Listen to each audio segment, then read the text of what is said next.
Have you ever tied on a fly you thought was perfect and still got skunked for the day? Today, you're going to find out why trout are ignoring your fly and what you can do to make your fly irresistible this year. And if you stick around to the end on this one, I'm going to show you one fly pattern that breaks all the rules but still crushes it for trout on the swing. Let's get into it. Tim Flagler was on the podcast in episode 430 of the Wet Fly Swing podcast, one of our most listened to podcasts of all time. Tim is an expert in not only trout spay, but is also a master fly tire show speaker. Tim pretty much does it all. Okay, are you ready to make your flies irresistible and focus on swinging flies for trout? Let's do it. Let's get into it. The number 5 way to make your fly irresistible is to use a trailing hook. This definitely is something that is not maybe what you were thinking for a start, but here's the deal with trailing hooks, especially when swinging flies. Trout often strike short or nip at the tail of a fly. So long shank hooks can cause poor hookups. So the leverage isn't great with long shank hook, but if you have a trailing hook on some sort of an intruder style fly or any trout spay, you can actually connect that with a braided wire, and it puts the hook right back where the fish are biting. So this is key. And how do you use it? Use shank flies with short shank hooks, size 8 to 12 octopus or scud hooks attached by a wire. This is your typical. We'll have some links to this in the show notes. Keep the hook near the back of the fly where the tail bites occur. This will help you with better hookups, better fish retention for those softer grabs. And we want to note the Scoltzilla fly. All right, number 4, what do you do to get and make your fly irresistible to fish? Get a fly that pushes water, so it has a big head or profile. And so why does this matter? The big head, the big profile, why do you want to push water? A fly that moves water sends pressure waves out to trout, and they can sense this with their lateral line, even in dirty water or low light conditions. Putting pressure, they're going to sense that, and they can strike. How to use it? Use bulky heads made from deer hair, composite dubbing balls, or even like the Blaine Chocolate's body tubing to flare hackles out. But the typical thing you might think of is like old school muddlers, but anything with deer hair, you can make it as big as you want. And also add materials that resist water. Think palmered marabou or hackle right behind the head. So that's another way. And tip here is even unweighted flies can push water if tied with the right shape and resistance. And the fly we want to note here is the mini game changer. And this is the brush head version. So we'll show you what that looks like right here. All right, we're getting in this. Let's go to the number 3. Number 3 right now, this is the number 1 thing this is the number 3 thing you could do to make your flies irresistible is use fine dark markings. Barring or vermiculation is the technical term.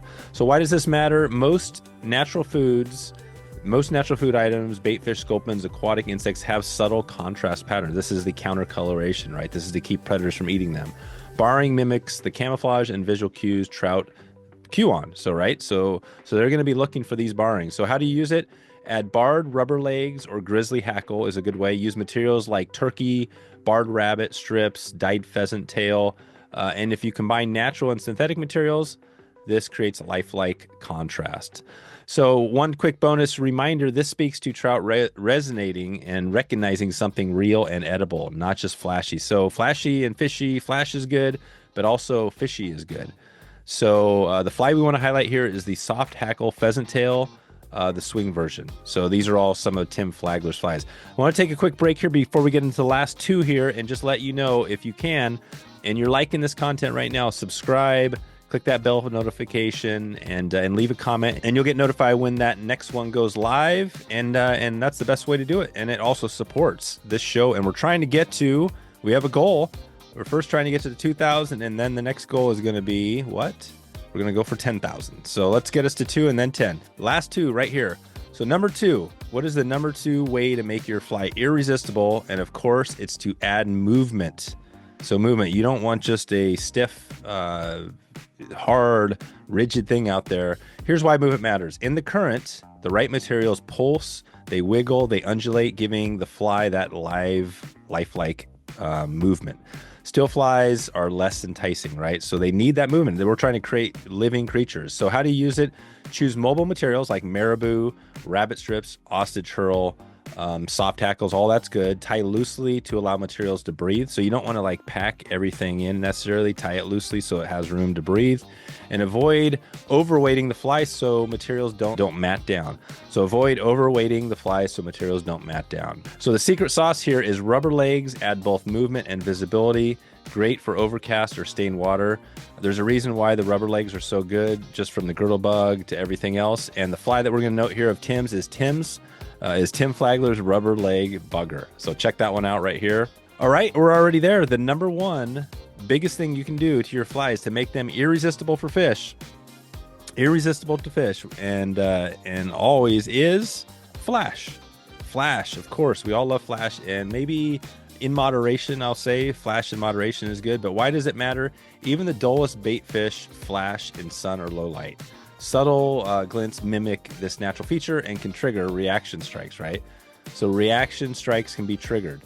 Even the dullest bait fish flash in the sun or low light. Subtle glints mimic this natural feature and can trigger reaction strikes.